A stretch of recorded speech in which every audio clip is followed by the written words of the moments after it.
Connect. Saya di sini saya akan menjelaskan tentang perekonomian Indonesia. Analisis dan pendahuluan dasar tentang ekonomi makro dan mikro.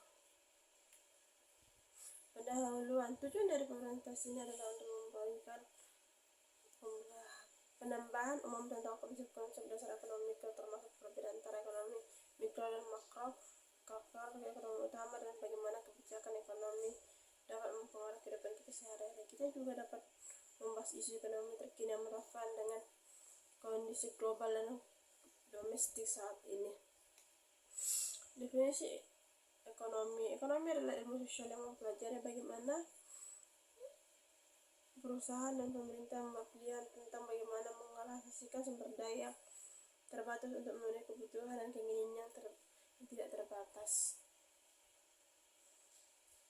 Konsep dasar ekonomi.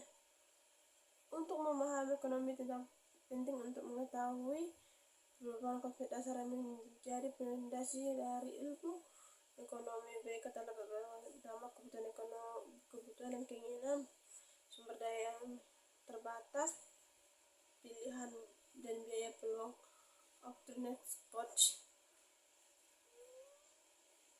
permintaan dan penawaran, elastisitas. Sistem ekonomi adalah satu cara negara dan masyarakat mengatur dan mengelola sumber daya serta distribusi sekarang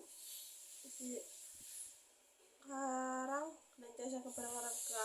Ya, ada beberapa jenis sistem ekonomi utama masing-masing dengan karakteristik, kelebihan dan kekurangannya. Ekonomi mikro adalah cabang ekonomi yang mempelajari kehidupan perusahaan, permintaan penawaran antara konsumen, esalabilitas dan produksi.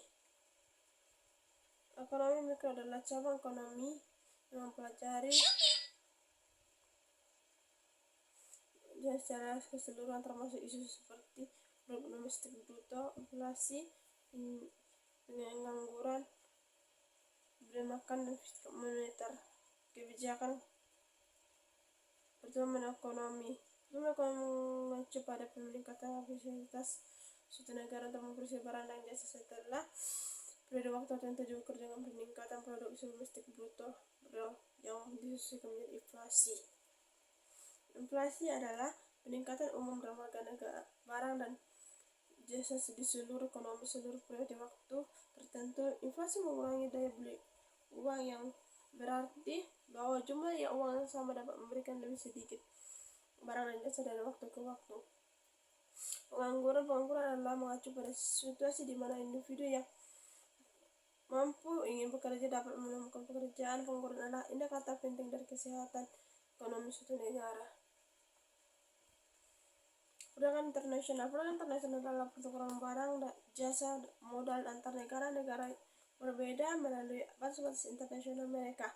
Ini merupakan komponen penting dari ekonomi global dan memainkan peran besar dalam pertumbuhan ekonomi dan pembangunan. Kebijakan ekonomi. Kebijakan yang berujuk pada tindakan-tindakan yang diambil oleh pemerintah untuk mempengaruhi aktivitas ekonomi suatu negara dengan tujuan mencapai tujuan tertentu seperti pemulihan ekonomi, stabilitas harga, dan distribusi terdapat yang adil. Isu ekonomi. Isu ekonomi terkini sangat bervariasi tergantung pada konteks regional dan global pada saat ini. Namun, beberapa isu ekonomi yang sedang muncul dan menjadi perhatian pada berbagai tingkat dan adalah sebagai berikut: sama pandemi COVID, inflasi, ketersediaan ekonomi, perubahan iklim dan terbantuan kegiatan dan revolusi industri, krisis energi, perdagangan internasional, proteksionisme, pembangunan struktur, inovasi, perubahan kebijakan pemerintah dan pendidikan dan keterampilan kerja. Kesimpulan dalam PPT saya ini adalah kebijakan ekonomi yang bijaksana dan kelanjutan menjadi kelas dan menghadapi isu dengan kerjasama antara pemerintah dan sektor swasta dan masyarakat. Kita dapat menemukan solusi efektif untuk mengatasi tantangan ini dan membangun ekonomi yang lebih inklusif, berkelanjutan dan tahan terhadap krisis.